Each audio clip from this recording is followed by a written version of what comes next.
Nous sommes toujours dans l'émission Des idées et du goût sur les ondes de Variance FM et je suis aux côtés d'Isabelle. Elle va nous parler de Isa Création Calebasse. Bonsoir Isabelle. Bonsoir tout le monde. On est ravis de vous avoir au micro de Variance FM. Alors, j'ai pas mal de questions à vous poser sur ce que vous proposez. Vous faites donc de la sculpture sur calebasse. La calebasse, on va découvrir ce que c'est dans un instant, puisque justement, c'est ma première question. Qu'est-ce qu'une calebasse? Expliquez-nous. Alors une calebasse, ça reste un légume qui est issu en fait des coloquintes, donc tout ce qui est à base de courges, potirons, courgettes, tout ça en fait partie. Mais la calebasse est un légume spécial qui ne se mange pas et qui durcit avec le temps. D'accord, et c'est un légume donc qui est utilisé par pas mal de communautés dans le monde justement pour faire justement des objets divers et variés. C'est ça, alors dans certains pays, c'est carrément un fruit, eux, qui cueillent dans l'arbre, c'est ce qu'on appelle le calebassier, et ils l'utilisent pour faire des instruments de musique, pour faire ce que nous on faisait à l'époque avec nos légumes, des saladiers, des ustensiles de cuisine, voilà, ça sert en fait à beaucoup de choses. Eh bien écoutez, vous vous en servez pour faire de très belles sculptures. On va voir en quoi vous les transformez justement. Mais avant de parler de tout ça, parlons un petit peu de votre parcours. Du coup, qu'est-ce qui vous a donné envie de vous lancer dans la création et pourquoi avoir choisi la sculpture de calebasse? Alors j'ai découvert en fait donc la calebasse en Guyane suite à 3 ans en fait là-bas. J'ai trouvé en fait les Amérindiens qui les utilisaient encore justement en tant que saladier, qui les décoraient et tout. Donc j'ai commencé à m'intéresser. Une personne avait commencé à faire des lampes et je trouvais ça magnifique. Donc j'ai dit je fais pareil. Vous avez suivi le mouvement en fait. C'est ça exactement. En fait j'ai utilisé leur idée et oui et après j'ai essayé de faire moi-même et avec mes propres idées, mon propre univers. Et j'imagine que la première fois qu'on sculpte sa calebasse, ça doit faire quelque chose quand même. La première fois qu'on se retrouve devant, on doit se dire waouh, c'est compliqué. Alors surtout la calebasse de Guyane, je la travaillais pas du tout de la même façon que je la travaille ici en métropole. Là-bas, il faut la travailler quand elle est verte et on l'ouvre quand elle est pas encore sèche, donc ça sent très très mauvais. C'était un peu immonde. Et à travailler, elle est extrêmement dure, donc il a fallu que je découvre quel ustensile trouver, comment faire pour percer. Et donc oui, ça a été tout un parcours difficile la première année. Et quand on est rentré en métropole, du coup, et là, on s'est posé la question, les calebasses, on peut pas les faire revenir. On a découvert donc le légume qui était totalement différent, qu'on travaille du coup sec, parce qu'on ne peut pas l'ouvrir tant qu'elle est en train de sécher, sinon elle pourrit, et qui est beaucoup plus tendre, et là, qui se casse beaucoup plus facilement. Donc c'est tout un programme, ouais. D'accord, oui, donc effectivement, des façons de faire totalement différentes entre la France et du coup la Guyane. Alors, d'où viennent les calebasses que vous utilisez? Alors, les toutes premières fois, on arrivait à les trouver en Bretagne. C'était quelqu'un qui les faisait pousser pour une association. Mais de là, en fait, avec mon père, parce qu'il aime bien jardiner, on est parti à garder en fait les graines et on a réussi à les faire pousser du coup en Auvergne. Donc, elles sont 100% auvergnates. Là, justement, on les a ramassées avant les premières gelées et je suis en train de commencer à les faire sécher. D'accord, oui, donc ça pousse à cette période-là en fait. Alors non, ça pousse à partir du printemps, on les sème et on les laisse dans le jardin comme les citrouilles, ouais, aux premières gelées. Ah oui, donc ça met quand même un petit peu de temps avant d'être cueilli. Ah oui, ça met beaucoup de temps, il faut beaucoup d'entretien et beaucoup d'eau. Alors cette année, ça a été un peu compliqué parce qu'on a manqué d'eau, donc elles ont mis longtemps à mûrir et elles sont du coup cette année très petites. En tout cas, ce qui est chouette, c'est que ce sont vos propres calebasses que vous utilisez. Et j'imagine que là, il y a une certaine fierté aussi de se dire que vous faites tout jusqu'au bout en fait. Vous la cultivez, vous la creusez et ensuite vous la sculptez. Exactement, moi je peux dire que c'est 100% auvergnat et puis voilà, et je sais toutes les étapes, je sais comment elles sont et ouais, après je me les accapare un peu, enfin c'est mes petits bébés quoi. Alors, on parle de sculpture depuis tout à l'heure, mais en quoi transformez-vous vos calebasses? Évidemment, il y a de la décoration sur ces calebasses, mais à quoi servent-elles? Alors moi c'est vraiment un objet de décoration, simplement des lampes. Alors j'aime bien en fait le côté où on la voit, elle est sculptée, ça fait un beau décor. Et en fait j'aime bien qu'il y ait un deuxième effet, c'était quand on l'allume le soir et hop ça rend carrément différent. Ça donne une autre ambiance et du coup chacun peut s'accaparer son ambiance la journée et le soir et c'est ce que j'aime bien, ouais, transformer une lampe en deux objets différents. Alors, vous parliez de lampes, justement. Quel type de lampe proposez-vous? Est-ce qu'il s'agit de suspension, de choses que l'on pose directement sur la table, peut-être?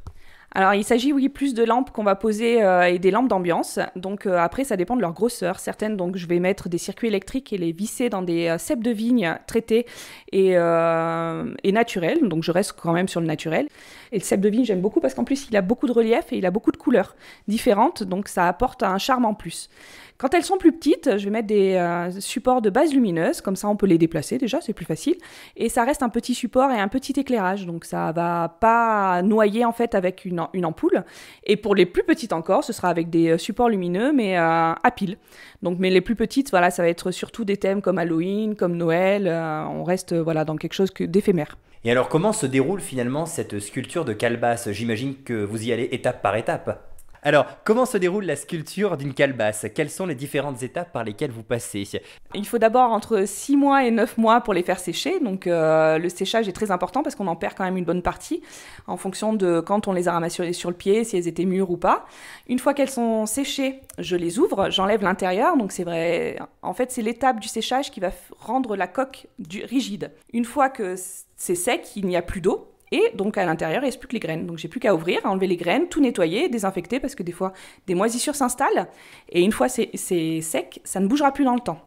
Donc à partir de là, j'utilise une Dremel pour pouvoir en fait commencer à les graver. Donc je fais mes dessins, je grave et une fois que la gravure est faite, je les teinte.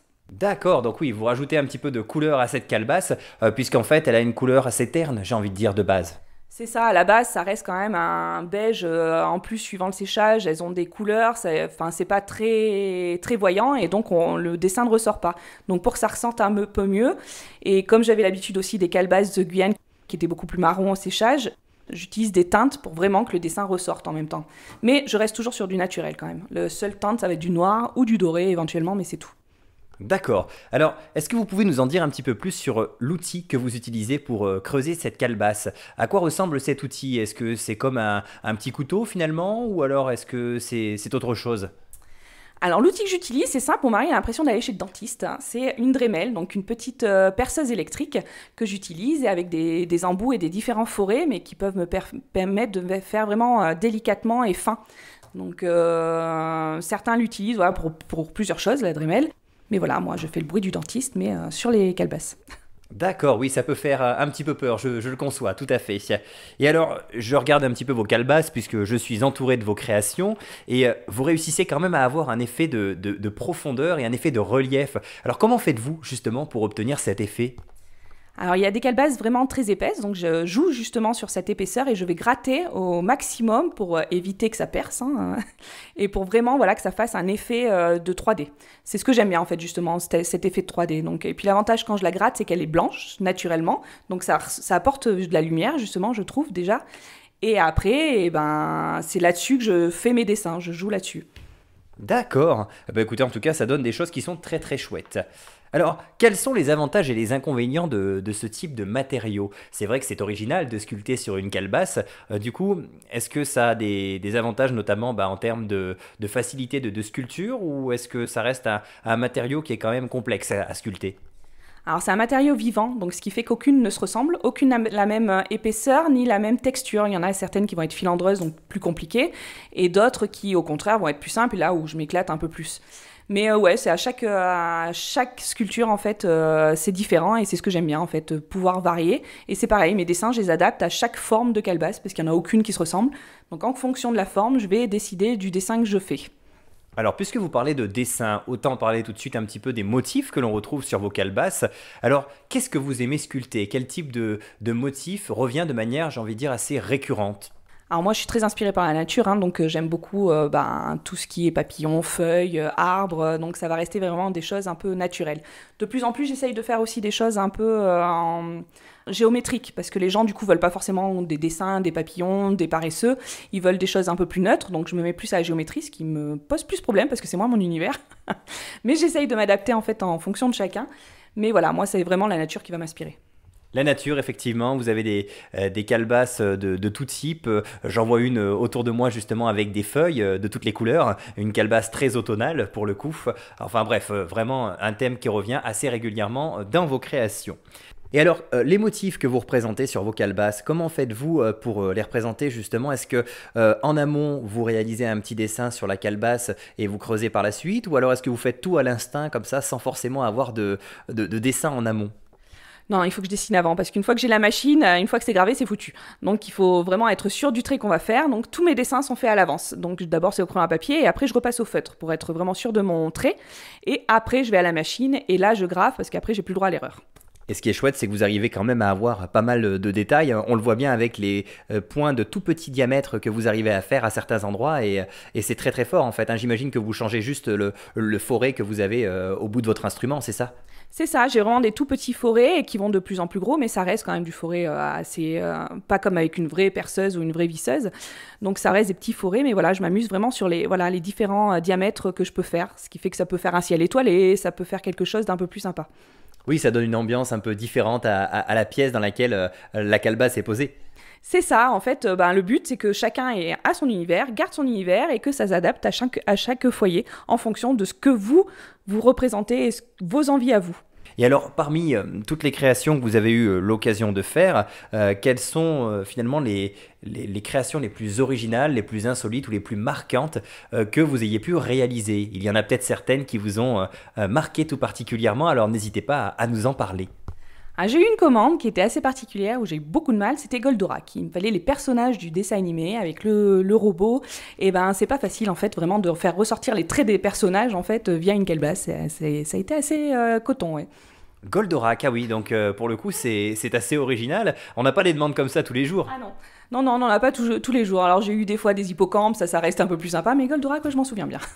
D'accord, donc on peut totalement venir vous voir pour une demande personnalisée. C'est possible d'avoir une envie spécifique et de vous demander de faire graver ce motif sur une calebasse. C'est ça, s'il m'en reste en fait que j'ai pas travaillé encore, il n'y a pas de souci. Il faut bien comprendre par contre qu'il y a un délai en fait, parce qu'entre le temps où on en discute, le temps où ça se travaille dans ma tête, essayer de savoir aussi ce que vous voulez vraiment, parce qu'il y a tellement de possibilités à faire, comment vous voulez le mettre en lumière, et ben voilà, il faut entre 3 semaines et un mois en général pour que je le fasse, mais oui, tout est possible. Ah oui, donc effectivement, les créations sont assez longues. Et puis, il faut être minutieux aussi, parce qu'on n'a pas le droit à l'erreur non plus. C'est un matériau qui reste assez fragile quand même, j'imagine. C'est ça, on n'a pas le droit à l'erreur et puis souvent les gens s'imaginent en plus certaines choses en fait et que bah du coup moi je vois peut-être pas forcément la même chose donc des fois le rendu est pas le même donc oui c'est pas évident. Et oui, tout à fait. Alors, est-ce qu'il vous arrive de faire eh bien, de la sculpture sur d'autres supports que la calebasse? D'autres supports, notamment toujours en lien avec le monde des légumes, peut-être d'autres courges, notamment parce qu'on arrive en période d'Halloween. Donc, est-ce que vous sculptez des citrouilles, par exemple, de temps en temps? Alors il va m'arriver de faire des citrouilles mais le problème de la citrouille c'est que ça ne dure pas dans le temps et oui je le fais mais avec mes filles du coup là c'est plus l'activité familiale. Alors, justement, vous parlez de durée dans le temps. Est-ce que la calebasse va bouger dans le temps ou pas du tout? Ou est-ce qu'elle va rester telle qu'elle est une fois que vous l'avez sculptée? Une fois qu'elle est bien séchée, quand je la sculpte, elle ne bougera plus dans le temps. C'est quelque chose qui est immuable, donc vous pourrez la garder à vie. Et le jour où vous en avez marre, et ben, vous avez qu'à la mettre dans votre composteur et il n'y a pas de problème. Ah oui, d'accord. Ah bah c'est pour le coup, je ne savais pas qu'on pouvait la garder comme ça indéfiniment. Bah c'est très très chouette en tout cas. Alors, on va parler maintenant un petit peu de vos collaborations. Est-ce qu'il vous est déjà arrivé de collaborer avec d'autres artistes ou artisans pour créer certaines choses? Ou alors est-ce que pour l'instant, bah voilà, vous n'avez pas eu cette opportunité?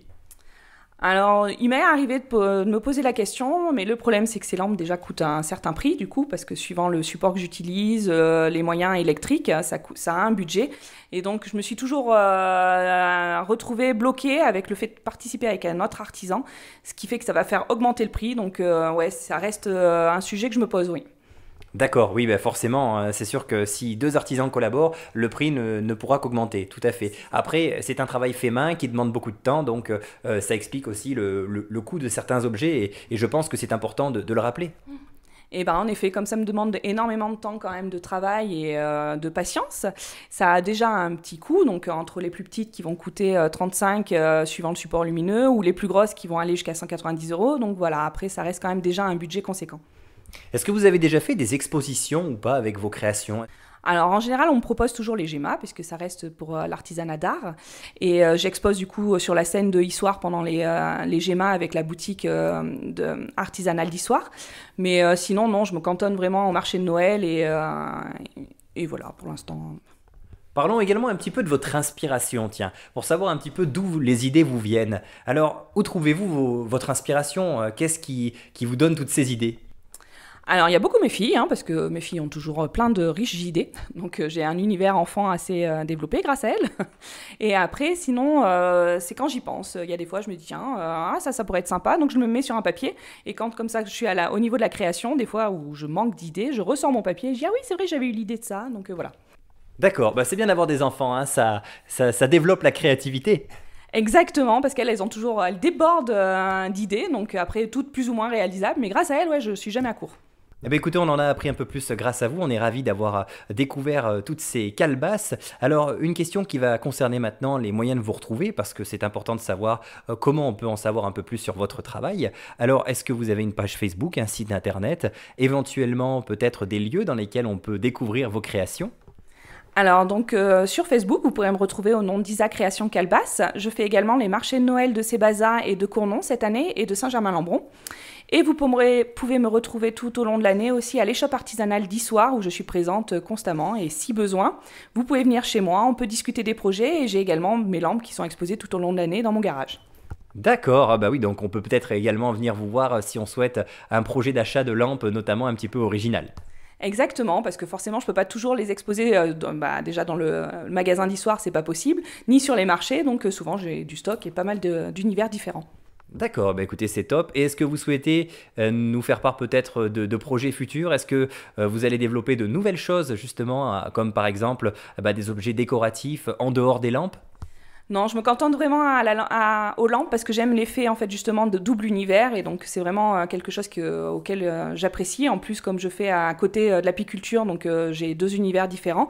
Mais pour Noël, je fais des lampes exprès pour Noël, justement avec des Pères Noël, des bonhommes de neige et des lampes exprès spéciales Noël. D'accord, pas de portrait, hein, juste je pose la question parce que c'est vrai que certains auditeurs pourraient se le demander. Vous ne faites pas de portrait de personnes sur les calebasses. Non, ça je fais pas. Ce serait difficile en fait de mettre en lumière après les visages des personnes. Donc ouais, non, c'est pas quelque chose pour l'instant vers laquelle je me tourne. D'accord, bon, vous avez déjà pas mal de motifs qui sont possibles, donc n'hésitez pas, si vous avez un projet de lampe un petit peu original, vous pouvez éventuellement contacter Isabelle, elle sera ravie de vous aider. On rappelle le nom, c'est Isa Création Calebasse, facile à retrouver. En tout cas, on vous remercie pour tous ces renseignements, on vous souhaite plein de belles choses pour la suite, et puis écoutez, vous revenez quand vous voulez à notre micro pour reparler de tout ça, on sera ravis de vous remettre en lumière avec vos créations. Je vous remercie beaucoup déjà d'avoir pensé à moi pour l'émission et je vous retrouverai tous, si vous le souhaitez, sur les marchés de Noël. Eh ben écoutez, le message est passé. En tout cas, nous sur Variance FM, on va se quitter parce que toutes les bonnes choses ont une fin. Merci à tous et à toutes de nous avoir suivis. Dans quelques instants, c'est la suite de vos programmes avec notamment votre émission de dédicace à partir de 20h, le cabanon du soir. Et pour ma part, je vous retrouve très bientôt pour de prochaines interviews, notamment dans 15 jours. On verra le sujet qui sera abordé. Pour l'instant, je vous avoue que je ne sais pas encore quels seront mes invités, mais ce sera la surprise, hein. Vous savez quoi, restez à l'écoute et vous en saurez plus d'ici peu.